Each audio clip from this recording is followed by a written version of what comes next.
Existem histórias que prendem, nos fazem chorar, rir e às vezes nós nem nos damos conta disso.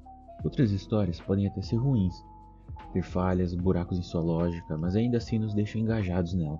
Acompanhamos seus personagens e nos envolvemos de forma surpreendente, dada a sua qualidade técnica. Enquanto isso, há histórias que parecem ter de tudo e falham. Você já viu isso? Um filme famoso que promete tudo e mais um pouco, elenco de estrelas incríveis, trilha sonora fantástica, uma campanha de marketing absurda, tudo isso para flopar no final. Roteiristas, escritores, cineastas e acadêmicos perdem o sono há séculos por conta disso, buscando uma resposta para esse problema. Mas, invariavelmente, eles acabam voltando todos para um texto escrito há mais de 2000 anos, escrito por um filósofo grego chamado Aristóteles. Esse pequeno livro, Poética, ele não estava apenas descrevendo as tragédias que tanto encantavam o público de sua época. Ele estava dissecando narrativas, voltando sua atenção para o que formava uma boa história, as palavras que faziam encantar o público ao seu redor e garantir a sobrevivência de impérios, pois, para Aristóteles, a arte da narrativa não era apenas uma forma de contar a ficção, mas de moldar a realidade. Eu me chamo Lisboa, sou escritor, tradutor e professor, e neste canal falamos de narrativa, escrita criativa e analisamos histórias, fictivas ou não. No vídeo passado, eu mencionei o filósofo grego e trouxe algumas de suas ideias sem dar o devido contexto. Neste vídeo, iremos falar especificamente dele e do que ele queria dizer com temor, piedade e catarse. Antes de mais nada, um contexto histórico. A arte na Grécia Antiga pode ser dividida em 4 períodos: geométrico, arcaico, clássico e helenístico. Iniciando em torno de 1000 anos antes de Cristo, pouco se sabe do período geométrico, até porque a Grécia passou por uma idade das trevas nessa época e ninguém sabe direito como se deu isso. Mas o período seguinte nos deu Homero e aquelas figuras pretas em vasos antigos popularizadas pelo Hércules da Disney. Os maiores exemplos do que constituem o nosso imaginário da Grécia Antiga provém do período clássico, que trouxe para o mundo das artes uma unidade formal e ideológica centrada no ser humano e de cunho naturalista. Nesse período, a arte tinha uma clara função social e pedagógica e situava-se junto aos ofícios mecânicos, como marcenaria e alvenaria. Porém, esse período estendeu-se por pouco mais de 100 anos e foi no período helenístico que a arte se popularizou, sofrendo muitas influências externas, o que tornou a aplicação dos padrões teorizados anteriormente de maneira muito mais maleável. Foi o reino de Alexandre o Grande que marcou a divisão entre os dois últimos períodos artísticos da Grécia Antiga. E você sabe quem foi professor de Alexandre até os 16 anos? Sim, ele mesmo, Aristóteles. Ninguém sabe muito da vida de Aristóteles. O que se sabe é que ele nasceu em torno de 384 a.C. na cidade de Estagira. Órfão ainda criança, ele se juntou à Academia de Platão aos 18 anos e lá ficou por muitos anos ainda. Pouco depois da morte do professor, Aristóteles saiu de Atenas e virou professor de Alexandre a pedido do seu pai, Filipe II da Macedônia, pai de Alexandre no caso.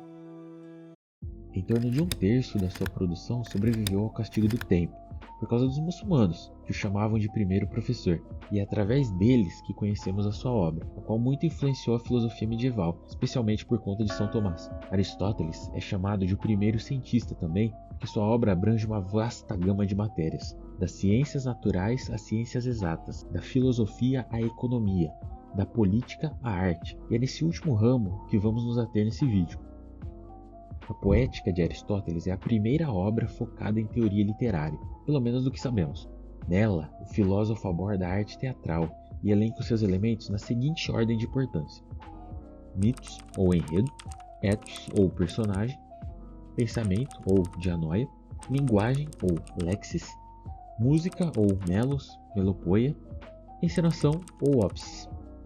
No entanto, a encenação e a música não são abordados na Poética, porque para ele esses aspectos não dependem da competência de quem escreve, mas das pessoas envolvidas na produção do espetáculo teatral.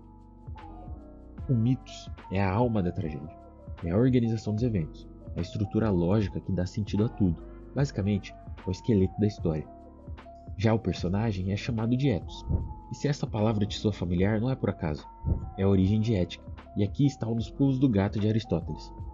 O ethos se refere à disposição moral do herói, mas ela só se revela através da ação, ou seja, da forma como o herói responde ao enredo. É aquilo, uma pessoa pode se sentir mais importante do que ela é, pode até falar que é mais importante do que ela é, mas é em suas ações que sabemos realmente quem ela é. Basicamente é isso que Aristóteles nos diz, e é por isso que o enredo é mais importante que o personagem.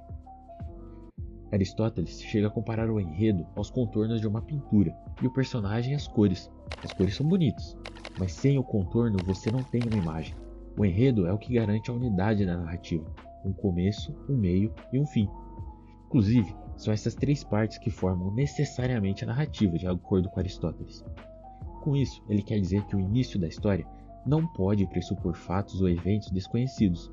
O meio da história tem que ser um desdobramento lógico do que aconteceu no início e deve criar a expectativa sobre o que virá depois. E no final, é preciso que haja um desfecho sem que permaneça no ar a pergunta sobre o que virá a seguir. Histórias com final em aberto podem ser comuns hoje em dia, mas isso para Aristóteles comprometeria a inteligibilidade da narrativa, pois começo, meio e fim devem formar um todo, um ólon bem concatenado. A unidade da narrativa é marcada também por outros três elementos que integram a estrutura da história. O primeiro é a amartia. A amartia é frequentemente traduzida como falha trágica, mas sua etimologia é um pouco mais rica do que isso. Significa literalmente errar o alvo, ou um erro de julgamento.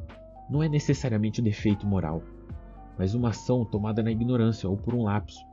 É a amartia que coloca o herói em movimento, precipitando a fase de complicação. Ele se vê enredado em uma rede de eventos. Não é por acaso a palavra portuguesa enredo vem daí, rede. O clímax da complicação é marcado por dois eventos que geralmente ocorrem juntos. O primeiro é a peripeteia. Peripeteia significa virada ou reviravolta. É o momento em que a ação toma um rumo oposto ao esperado. A etimologia sugere cair ao redor ou mudar de direção.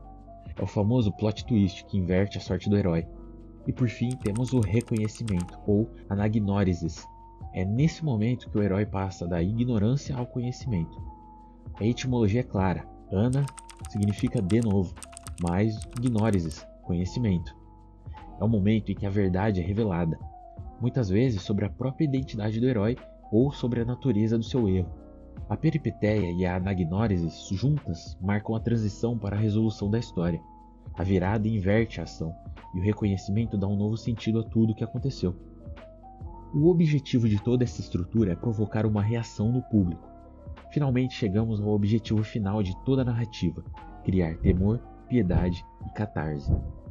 Ao longo da narrativa, o personagem deve passar por uma situação difícil, deve ser colocado à prova, deve ser vítima de um sofrimento, que pode ou não ser superado no fim. O leitor, por outro lado, acompanha o sofrimento do personagem com sentimentos de piedade e temor. É a piedade que sentimos por quem não merece sofrer e o temor que sentimos por ver alguém como nós atravessar um sofrimento.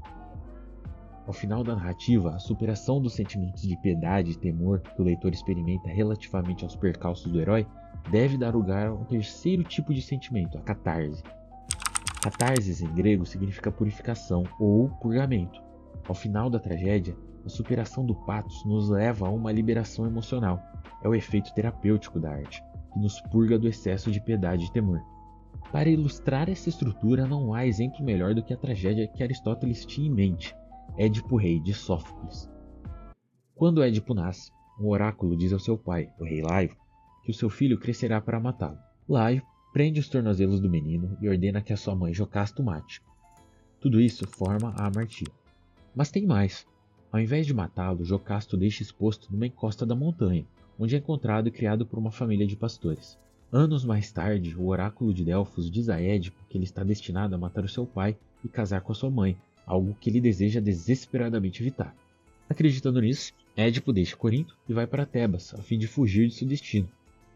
No caminho, ele discute com o velho e seus dois servos sobre quem tem a preferência na estrada. Quando o velho tenta golpeá-lo com seu cetro, Édipo joga para fora da carruagem, matando o rei Laio, seu pai, sem saber a sua identidade.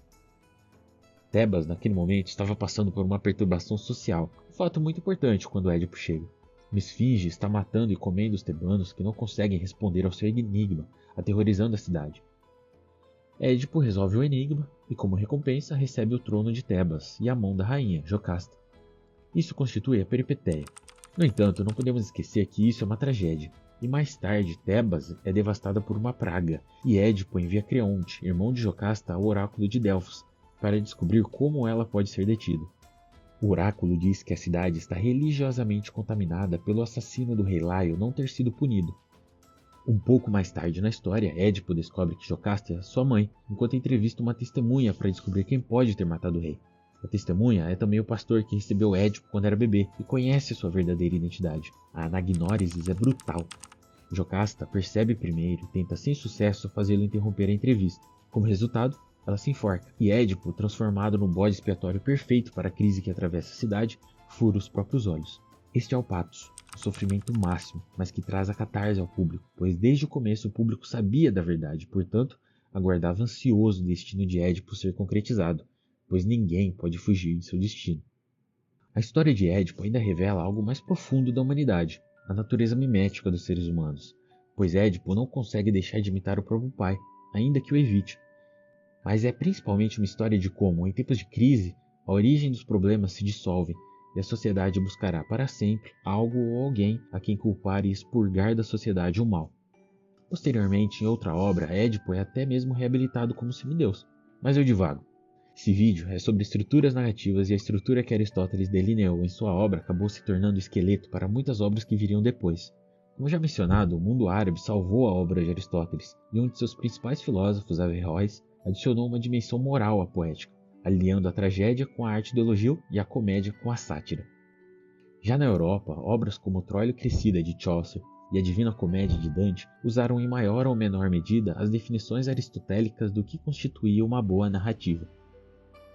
Mas a influência se tornou ainda mais evidente após a Idade Média, quando as teorias de Aristóteles se popularizaram e posteriormente foram adaptadas como na regra das 3 unidades, a qual originou obras como Fedra de Racine e a estrutura de 3 atos de Sid Field, que originou obras como Duro de Matar e O Rei Leão. Aliás, filmes perfeitos para esse final de ano com a família.